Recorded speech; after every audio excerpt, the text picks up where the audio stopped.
오늘은 이 말씀을 가지고 시련을 기쁨으로 여기는 믿음, 시련을 기쁨으로 여기는 믿음이라는 말씀으로 함께 말씀을 나눕니다. 오늘 말씀 제목을 함께 따라해 볼까요? 시작! 시련을 기쁨으로 여기는 믿음. 우리 영어로도 faith that considers trials as joy.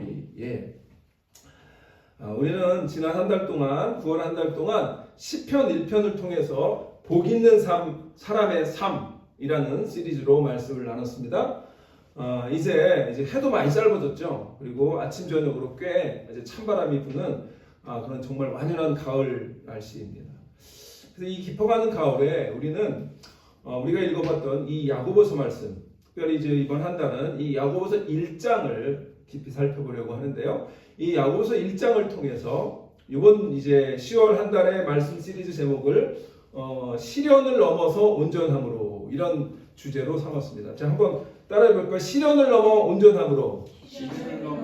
시련을 넘어 온전함으로 이런 설교 시리즈입니다.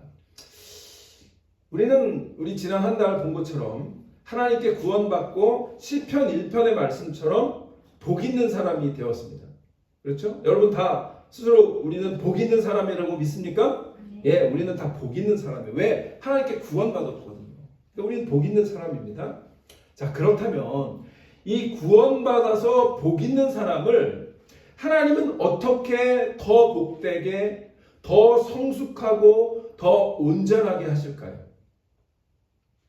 그것은 바로 시련과 고통, 삶의 어려움 등을 통해서 우리를 더 하나님의 말씀을 붙잡도록, 그리고 하나님을 더 의지하도록 하시는 그 과정을 통해서 우리를 복 있는 사람을 더 성숙하고 더 온전한 사람으로 만들어간다는 사실입니다. 신앙은 그냥 내가 머리로 하나님을 믿는다고 해서 성숙해지지 않습니다. 하나님을 믿을 때 하나님은 분명히 어떤 과정을 통과하게 하시는데 그 과정이 시련이고 아픔이고 고난이고 고통이라고 하는 그 영어로 말하면 trials, 시련, 시험 이렇게 얘기할 수 있는데 이런 것을 통해서 하나님은 우리를 만들어 가시고 더 성숙하도록 온전하도록 만들어 가신다는 거예요. 그래서 예수를 믿고 구원받은 우리에게도 고난과 시련은 절대 피해가지 않습니다. 여러분, 예수 믿기 전과 예수 믿은 후에 내 고난은 훨씬 덜해 이런 분이 있습니까? 없어요. 예수를 믿어도 우리의 시련은 여전히 있고요. 어려움은 여전히 있고요. 어쩌보면 더 어려운 그런 경험을 할 수도 있습니다. 그러면 하나님을 잘 믿는데도 왜 이런 시련과 아픔을 경험하게 될까요? 그러면 이렇게 여쭤볼게요. 하나님을 잘 믿는데도 이러한 시련과 아픔을 경험하는 것은 축복일까요? 축복입니다. 왜 그럴까요?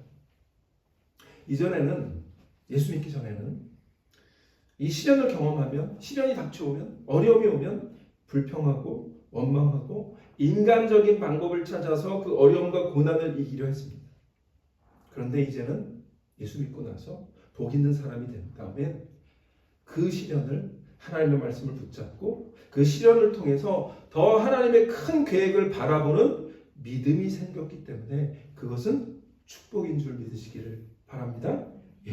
그래서 오늘은 그런 관점에서 말씀의 제목을 시련을 기쁨으로 여기는 믿음이라는 제목으로 정했습니다. 여러분 혹시 일본의 전통 예술 가운데 킨츠기라고 하는 것을 들어보셨어요? 킨츠기? 깨진 도자기를 버리지 않고 그 깨진 틈을 옷질이나 금가루를 이용해서 붙여서 새로운 예술 작품으로 만들어내는 기법을 킨츠기라고 합니다. 그래서 이 킨츠기의 이 흥미로운 점은 뭐냐면 깨졌는데 그 깨진 흔적을 그대로 이용해서 그 금이 간 자국을 숨기지 않고 오히려 거기에 금 같은 것을 덧칠해서 그것으로 그릇을 재창조하는 기법, 그거를 킨츠기라고 합니다.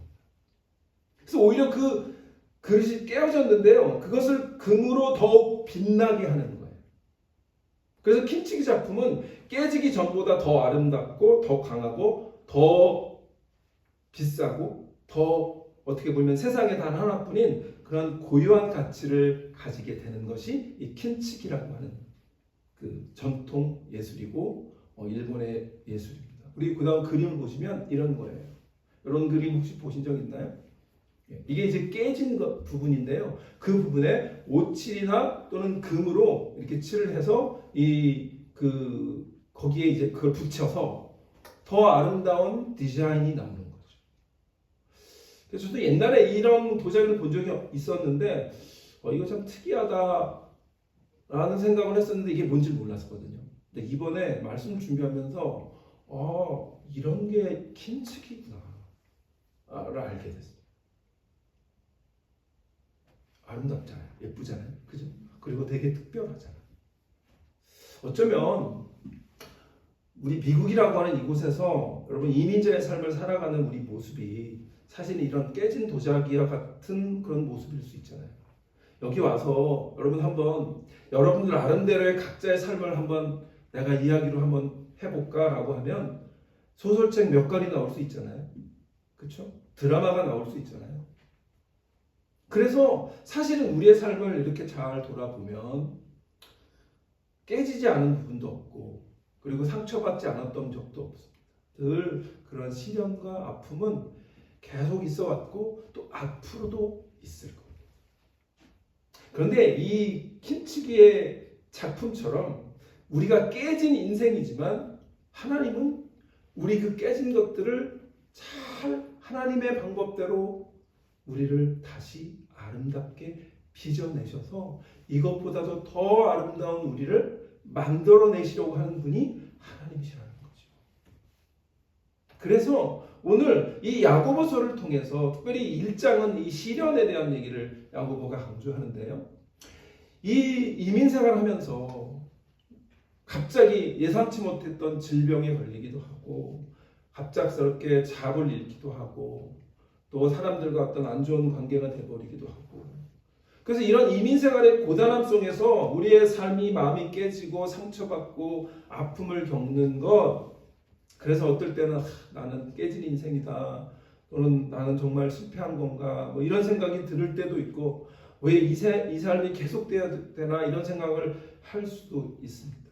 그런데 오늘 야고보 사도는 우리에게 그런 깨진 조각들을 바라보는 전혀 새로운 시각을 알려주고 있는 거예요.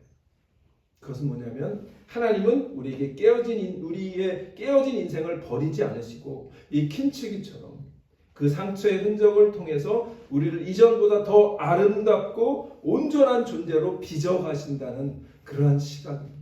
오늘 저는 이 말씀 오늘 이 1절부터 4절까지의 짧은 말씀을 통해서 우리 인생에 어떤 깨어진 흔적들, 깨어진 틈들을 통해서 하나님이 어떻게 일하시고 어떻게 계획을 갖고 계시는지 그래서 이 시련이 어떤 절망이 어떻게 우리가 소망을 품을 수 있는 그러한 복 있는 사람이 될 수 있는지를 함께 나누고 은혜를 나누려고 합니다. 자, 오늘 본문 1절을 한번 다시 보겠습니다. 1절은 어떻게 시작하냐면 하나님과 1절 하나님과 주 예수 그리스도의 종 야고보는 흩어져 있는 12지파에게 문안하노라 이렇게 시작하죠. 하나님과 주 예수 그리스도의 종 야고보 그리고 흩어진 12지파 그죠? 자 그러면 이걸 통해서 우리가 알 수 있는 건 뭐냐면 이 야고보서라고 하는 편지는 누가 쓴 거예요? 주의 형제 야고보입니다. 성경에는 야고보라고 하는 인물이 몇 명 있는데 예수님의 제자 세베대의 아들 야고보도 있고요. 이 야고보는 예수님의 이복 형제. 그러니까 왜 이복 형제라고 하냐면 예수님은 성령으로 잉태하셨잖아요. 그러니까 이복 형제, 영어로는 half brother 그렇게 얘기하거든요.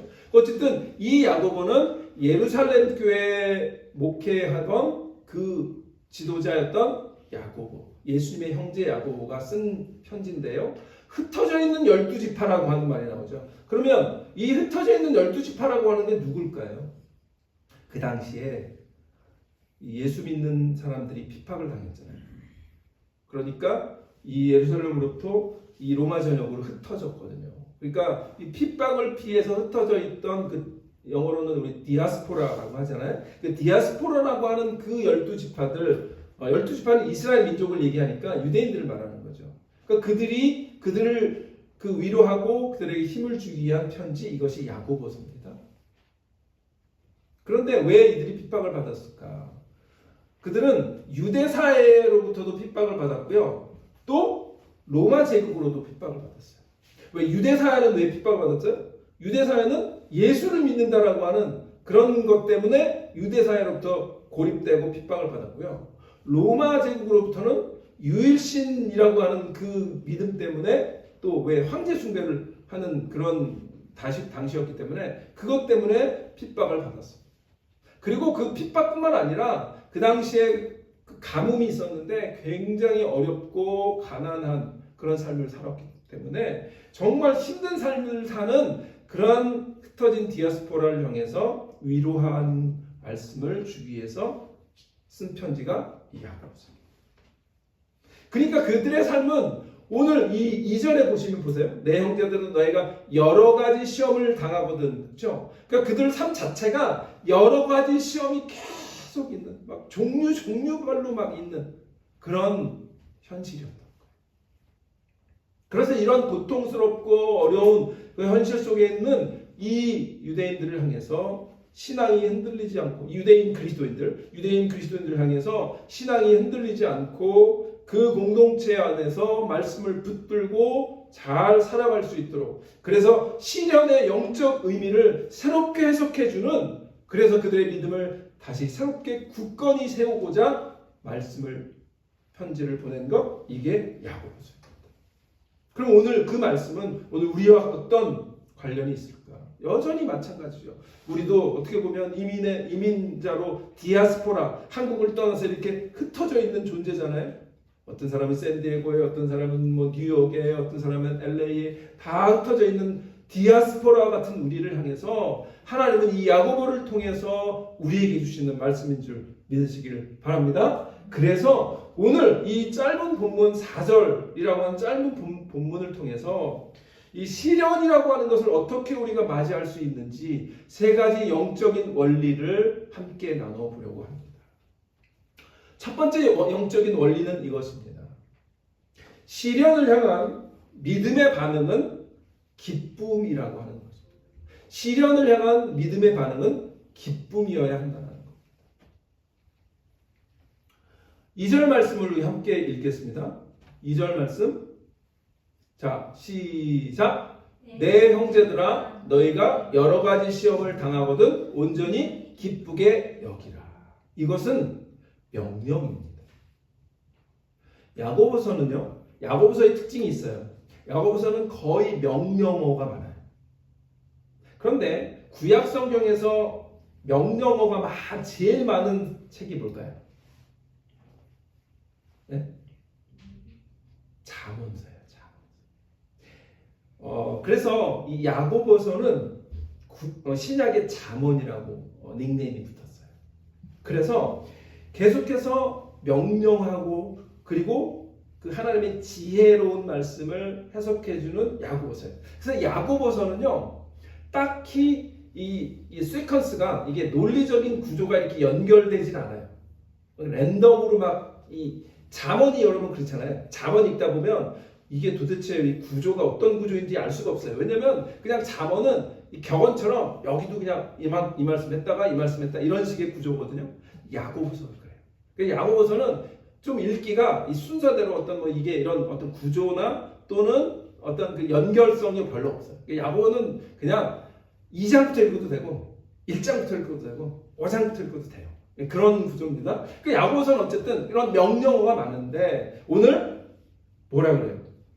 내 형제들아, 너희가 여러 가지 시험을 당하거든 온전히 어떻게 하래? 기쁘게 여겨. 명령을 하시는 거예요. 그런데 솔직히 이 명령은 받아들이기가 쉽지 않죠. 어떻게 여러 가지 시험이 오는데 그걸 기쁘게 여깁니까? 어렵잖아요. 그런데 하나님의 말씀은 명령이고 그 명령은 우리가 준행하라고 하잖아요. 그 명령은 우리가 순종해야 되는 거예요. 적어도 우리 그리스도인들은. 그럼 어떻게 이 구절이 우리에게 받아들여질 수 있을까? 어떻게 시험을 기쁨으로 여길 수 있을까? 근데 여기서요, 야고보가 말하는 기쁨은 상황이 좋기 때문에 웃음이 나고 감정적으로 기쁜, 제가 늘 얘기하지만 happiness, 뭐가 something happen이기 때문에 그것 때문에 기쁨이 아니에요. 그것 때문에 행복이 아니에요. 오늘 원어를 보면 이 여기라, 기쁘게 여기라라고 하는 그 헬라어 단어가 뭐냐면 헤게사스데라고 하는 헬라어인데요. 이게 영어로는 count it. 그래서 count it이라고 하는 말은 계산하다라는 말도 있지만 그렇게 간주해라 이런 뜻이 있어요. 그러니까 그렇게 계산을 하고 그렇게 판단을 하고 그렇게 간주하라는 뜻이에요. 그러니까 이 말은 잘 생각해 보면 우리가 어떤 시험이나 어려움을 내 감정적으로 반응하라는 얘기가 아니라 내 감정을 다 이렇게 절제하고 뭐 하라는 거예요? 나의 이성적인 판단과 믿음의 결단을 해서 그렇게 여겨버려라 라는 말씀. 이해가 되세요? 예. 그러니까 이건 굉장히 다른 차원인 거예요. 우리는 보통 어떤 것이 일어나면 어떻게 하죠? 리액션 하죠. 리액트. 그래서 그걸 반응해버려요. 근데 그건 감정적인 반응이에요, 주로. 그래서 그냥 내가 느껴지는 대로, 너의 본능대로, 아, 이거는 나쁜 일이니까 슬퍼. 그러니까 거기에 원망하고, 이런 것이 어떻게 보면 내추럴하고 본능적인 반응이에요. 그런데 지금 야고보는 뭐냐면, 그렇게 하지 말고, 너의 믿음을 가지고, 너의 이성을 가지고, 이 다가오는 여러 가지 시험을 기쁜 것이라고 consider, 여겨 라고 하는 판단을 해버리라는 얘기예요. 그거는 믿음의 힘인 거예요. 그래서 오늘 제가 시련을 기쁨으로 여기는 믿음이라고 하는 제목으로 삼은 거예요. 그러니까 이 말은 내 감정은 슬퍼요. 내 감정은 고통스러워요.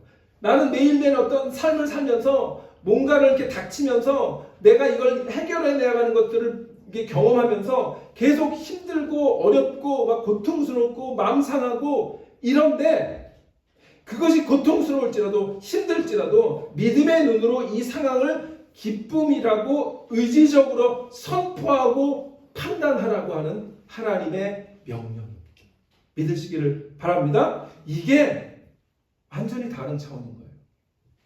이게 완전히 다른 거예요. 그래서 우리가 말씀을 읽으면 우리가 이해되지 않는 것들이 많죠. 그러나 그것은 우리의 믿음의 눈으로 한 차원 다른 차원으로 그 말씀을 바라보면 이해가 되는 거죠. 오늘 이 말씀이 바로 그러한 차원입니다. 근데 왜 그렇게 해야 될까요? 그 이유를 로마서 5장 3절 4절이 이유를 설명합니다. 다만 이뿐 아니라 우리가 환난 중에도 즐거워하나니 이는 환난은 인내를, 인내는 연단을, 연단은 소망을 이루는 줄 알미로라. 그러니까 사도 바울도요, 정말 그 사람처럼 복음을 전한다고 하는 그 한 가지 이유 때문에 수많은 시련을 경험한 사람이 없죠. 그런데 그는 알았던 거죠. 환난 중에도 즐거워했던 것을 알았던 거예요. 왜? 이 환난은 인내를, 인내는 연단을, 연단은 소망을 이루는 줄을 바울은 확신했기 때문인 줄 우리가 기억해야 할 줄 믿습니다. 기뻐할 수 있는 이유는 그 시련 자체가 좋아서가 아니에요. 이 시련 끝에 하나님께서 예비하신 소망이 있는 것을 분명히 바라볼 수 있는 믿음의 눈이 있었기 때문에 그것을 기쁜 것으로 여겼다라고 하는 것입니다. 하나님, 우리 시사교회 하나님의 자녀들, 우리 성도님들은 앞으로도 또 어려움이 있을 겁니다. 그럴 때에 그것을 기쁨으로 여길 수 있는 믿음의 하나님의 자녀들 되시기를 주님의 이름으로 축원합니다.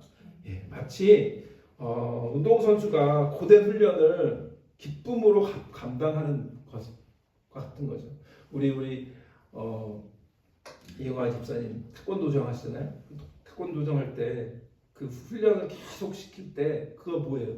그 과정은 힘들죠. 그러나 지금 눈에 보이는 블랙벨트를 향해서 가는 거예요. 그죠? 우리 도장 이름도 블랙벨트잖아요. 그러니까 이 블랙벨트를 바라보고 그 앞에 있는 훈련들을 계속해서 참아내도록 시키는 것, 그거잖아요. 그런 겁니다. 그래서 마지막에 그 뒤에 있는 더 아름다운 이 아까 킴치키와 같은 그런 그릇, 그것을 바라보는 믿음의 눈, 그것입니다. 이건 그런데요, 이 기쁨은요, 믿음의 눈으로 바라볼 때 우리가 붙잡을 수 있는 기쁨이죠.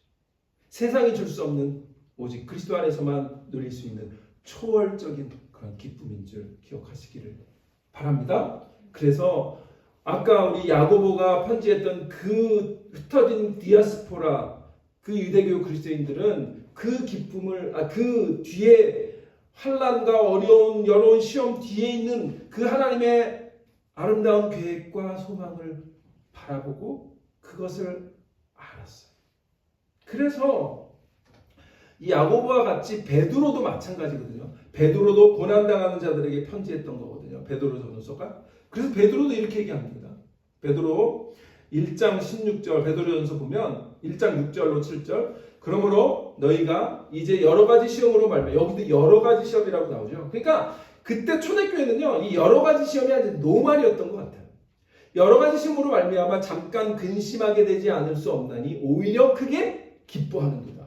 자, 그러니까 베드로나 야고보나 어떻게 초대교회 성도들은 우리야 뭐가 다른 존재입니까? 그들은 뭐 눈이 3개고 뭐 팔이 5개입니까? 아니잖아요. 우리하고 똑같은 존재였는데, 그런데 그들은 여러 가지 시험을 만났을 때 오히려 크게 기뻐했다라고 하는 것을 그들은 우리가 깨닫게 됩니다.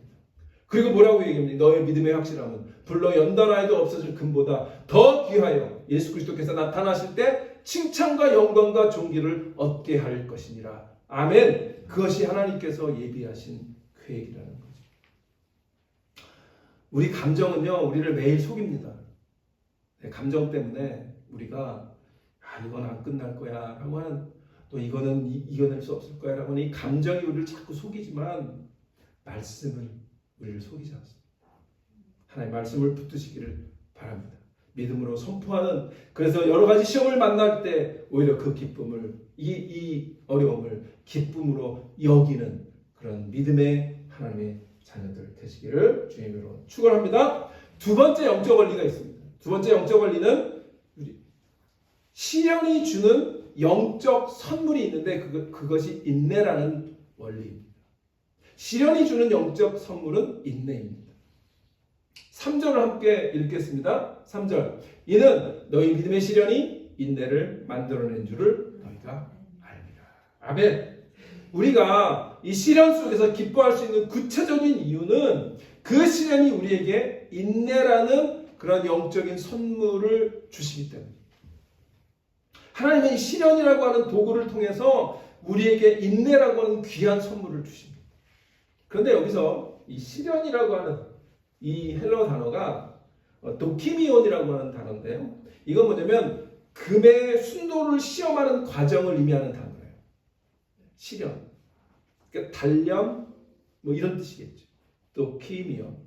그러니까 우리의 믿음이 진짜인지 시험을 하고 그리고 단련하는 그런 과정을 의미합니다. 그리고 이 인내라고 하는 단어는요, 휘포모네라고 하는 단어인데요. 이 단어가 아주 재밌습니다. 이 휘포모네는 단순히 수동적으로 참고 견디는, 그래서 이를 악물고 그냥 참고 버티는 그런 소극적인 그런 인내가 아니고요. 이 휘포모네라고 하는 단어는 휘포라고 하는 단어와 모네라고 하는 두 단어가 합쳐진 거예요. 휘포라고 하는 단어는 영어로 말하면 under가 뭐예요? 뭐뭐 밑에. 휘포, under. 모네라고 하는 말은 뭐냐면 머무른다라는 뜻이에요. 그러니까 뭐예요? 두 개를 합하면 밑에 머무른다. 그러니까 이 인내라고 하는 말은 원어 뜻은 밑에 머무른다는 거예요. 근데 뭐 밑에 머무르냐? 아까 말한 그런 시련과 같은 그런 무거운 그런 어떤 힘든 고난. 이 고난 안에, 그리고 이 무거운 압력 밑에 그냥 깔려 있으면서도 도망가지 않고 그 자리를 굳건히 지키고 있는, 머물러 있는, 그대로 바위처럼 붙어 있는 그런 적극적인 힘을 말하는 게 이 휘포모네, 인내라고 하는 말이에요. 무거운 압력 아래 밑에 깔려 있으면서도 결코 그것을 도망가지 않고 그 자리에 굳건히 붙어 있는 것, 그것이 인내라고 하는 말이에요. 우리의 믿음도 이 시련이라고 하는 영적인 저항을 통해서 우리의 인내라고 하는 믿음의 근육이 자라는 것입니다. 편안하고, 여러분 예수 믿었는데 편안하고 그냥 뭔가 계속 이지고잉 계속 잘 돼. 그러면 여러분 믿음이 잘할 것 같습니까? 그렇죠. 않다는 거. 오히려 우리는 복 있는 사람이 된 이후라도 하나님 계속해서 끊임없이 우리에게 여러 가지 시험을 통해서, 여러 가지 시련을 통해서 우리를 단련하시고, 그래서 결국 인내라고 하는 그런 영적인 선물을 우리에게 허락하신다라고 하는 그 말씀을 기억하시기를 바랍니다. 그래서 바울이 이런 얘기도 했어요. 로마 15장 4절에 보면 무엇이든 전에 기록된 바는 우리의 교훈을 위하여 기록된 것이니 우리로 하여금 인내로 또는 성경의 위로로 소망을 가지게 함이니라. 이런 말씀이었습니다. 그러니까 그 전에 기록된 그 수많은 구약의 이야기들, 이런 것들을 통해서 보면 거기에 수많은 믿음의 선진들의 고난과 시련 가운데 말씀을 붙들고 하나님을 향해서 하나님께서 주시는 능력으로 이겨났던 그 인내의 스토리들이 많은데, 그 모든 이야기들은 우리의 교훈을 위해서 기록된다.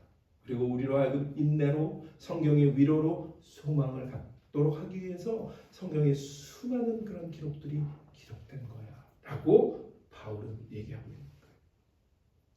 여러분 너무 뻔한 얘기지만 여러분 진주가 어떻게 만드는지 아시잖아요. 그 조각 안에, 이 진주 조개 안에 모래알들이 자꾸 들어와서 이 물질을 뱉어내는 과정. 그래서 그것에서 자꾸 그 상처가 나고, 그래서 그 고통을 견디기 위해서 조개가 계속해서 만들어낸 그 모래 조각으로 인해서 만들어낸 것, 그게 진주잖아요. 그것이 우리에게 어떻게 보면 시련은 우리 영혼에 이렇게 들어온 그런 모래알 같은 거죠. 그래서 하나님께서 그걸 계속해서 주실 때 결국 그걸 통해서 진주처럼 아름다운 열매를 맺도록 우리에게 그런 시련을 주신다라고 하는 거예요. 그래서 결국 우리는 그걸 통해서 뭘 배우는 거예요? 진짜 인내가 무엇인지 배우는 거죠. 저는 사실 우리 교회 성도님들은 그런 인내를 많이 배우신 분들이라고 이미 그렇게 생각합니다. 그러나 요즘은 인생은 인생 100세 시대잖아요. 여러분들이 앞으로 혹시 앞으로 더 한 20, 30년을 더 사실 수 있는데, 그 20, 30년 동안 또 어떤 일이 벌어질지 모르잖아요. 더 아름다운 여러분들의 열매가 있는 것을 바라보고 인내하는 그런 우리가 되어야 될 줄 믿습니다. 그래서 히브리서 10장 36절에 이렇게 말씀합니다. 히브리서 기자가 너희에게 인내가 필요함은 너희가 하나님의 뜻을 행한 후에 약속한 것을 받기 위함이라. 아멘. 예. 하나님 우리에게 위대한 약속을 주셨지만 그 약속을 받아 누릴 수 있는 성숙한 그릇이 되기까지 인내의 시간이 필요하다는 거죠. 그래서 그 인내 시간을 잘 견뎌내는 저 여러분 되시기를 주의 이름으로 축원합니다. 예, 마지막 원리가 있습니다. 마지막 원리는 가장 중요한 겁니다. 마지막 원리는 시련을 통한 하나님의 뜻은 온전함이라는 거예요. 온전함. 네. 우리 4절 함께 읽겠습니다. 4절 시작. 인내를 온전히 이루라. 이는 너희로 온전하고 구비하여 조금도 부족함이 없게 하려 함이라. 아멘. 예. 하나님께서 시련을 허락하시고 그 인내를 훈련시키셔요.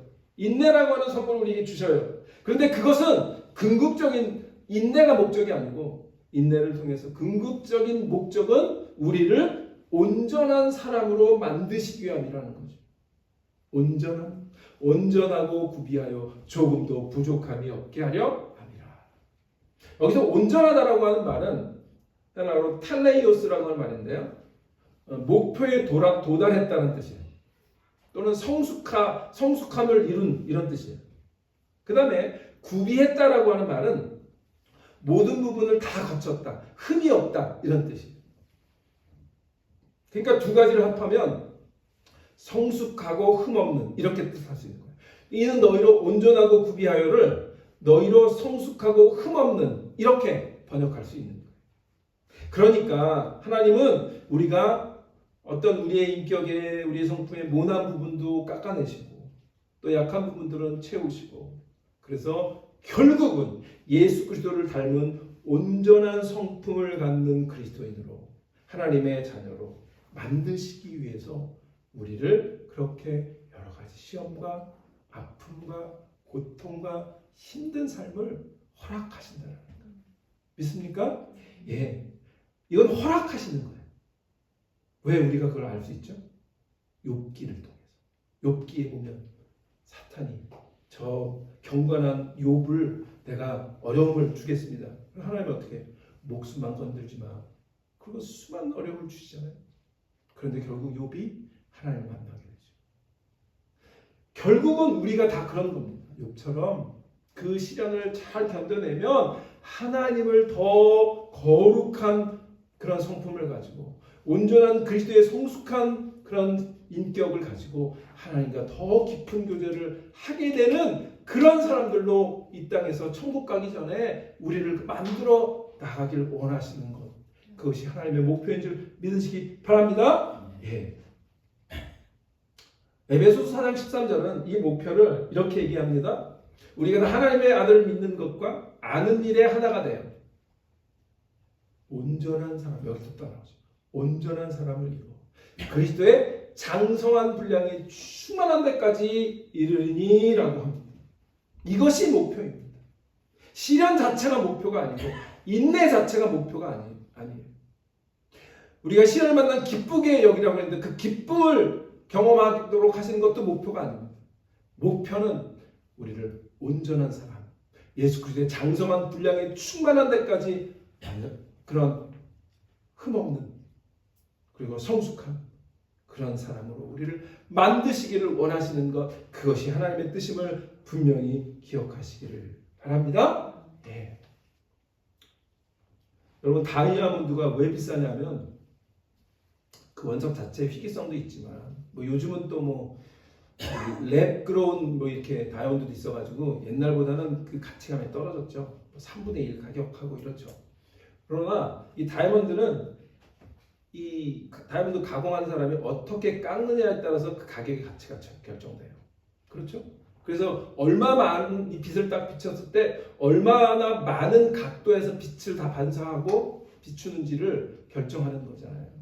물론 크기도 좌우하지만 그러나 그런 것처럼 우리가 얼마나 많은 것을 단련되느냐, 얼마나 많이 연마가 되느냐 통해서 우리가 얼마나 하나님 앞에 그리스도의 아름다운 형상에 빛나는 그런 보석이 될 것이냐가 결정되는 겁니다. 시련은 이걸 기억하세요.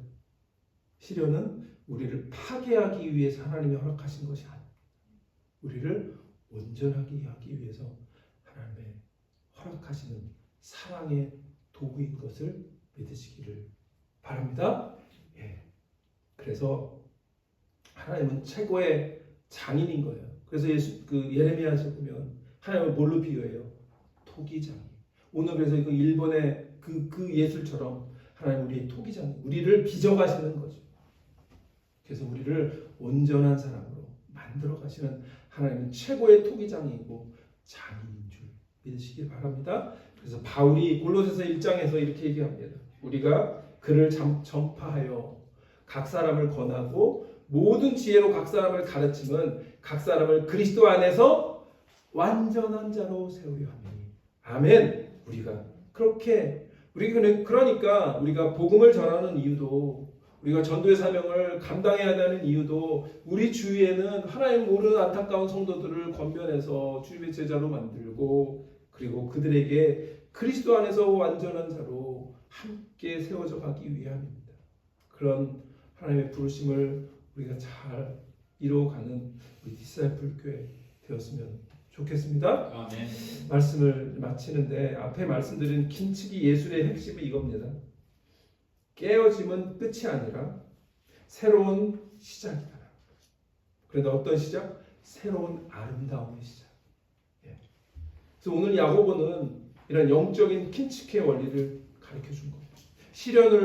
시련과 시험과 고통, 아픔으로의 우리의 삶에 깨어진 틈, 그 틈, 상처의 틈, 그 흔적을 하나님께서 일하셔서 아름다운 온전한 그런 인격으로 우리를 만들어 가시려고 하는 것을 기억하시기를 바랍니다.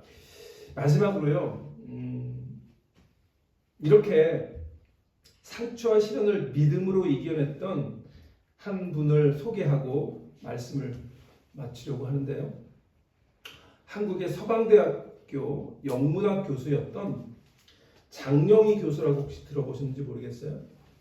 옛날에 저 어렸을 때 그 중고등학교 때 요즘도 나오긴 합니다. 산터라고 하는 책이 있었습니다. 그 산터라고 하는 책에 그 에세이를 이렇게 많이 내셨던 분이었고, 그리고 한국에서는 인간 승리의 대명사처럼 알려졌던 분이에요. 이분인데요. 장영희 교수 1952년생이고 2009년에 돌아가셨어요. 서강대 영문학 교수. 그래서 이제 이분은 어떤 분이냐면 1살 때 소아마비를 앓았어요. 고열을 앓아서. 그러니까 태어나면서부터 걷는 거를 몰랐던 거죠. 그런데 이 소아마비에 걸려서 양다리와 오른손을 못 쓰게 됐어요.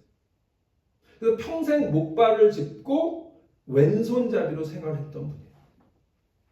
상처인데 그 이제 아버지는 서강대학교 또 영문학과 교수였던 그런 그 분인데 장영록이라고 하는 교수래요. 그런데 어쨌든 어렸을 때부터 성적이 우수했는데, 여러분 아시다시피 우리 자랄 때 60년대 70년대에는요 한국 사회 학교들이 굉장히 배타적이었기 때문에 그런 장애인들을 잘 안 받아줬어요.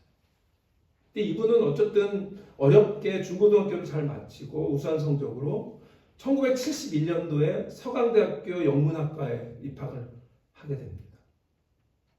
그리고 이제 대학을 잘 마치고, 서강대에는 박사과정이 없었어요 그때. 그래서 이제 유일하게 영문학과 박사과정이 있는 연세대학교에 이제 지원을 했는데 장애인이란 이유로 받아주지 않았어요.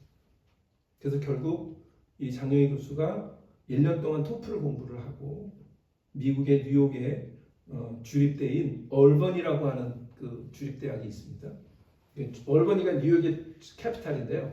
거기에 이제 주립대학 영문학과에 들어갑니다.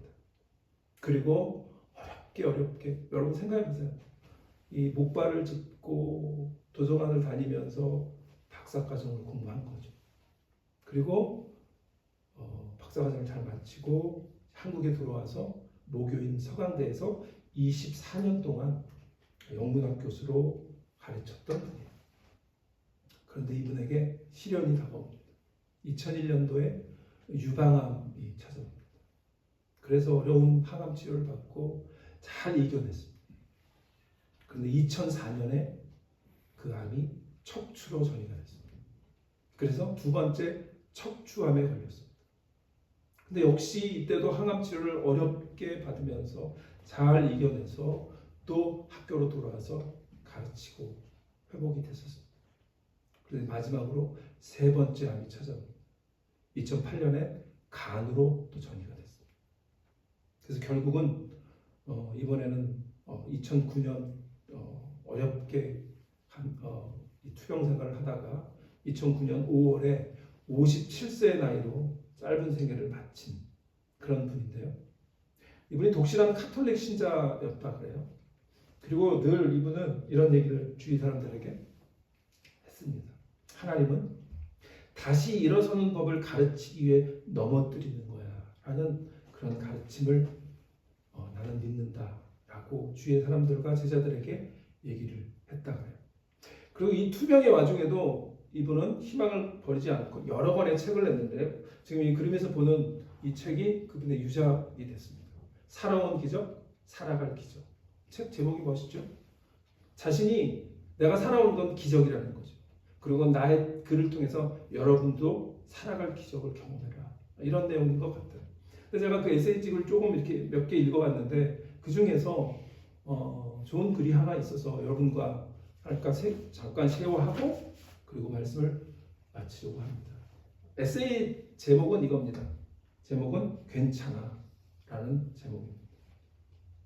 초등학교 때 우리 집은 서울 동대문구 제기동에 있는 작은 한옥이었다.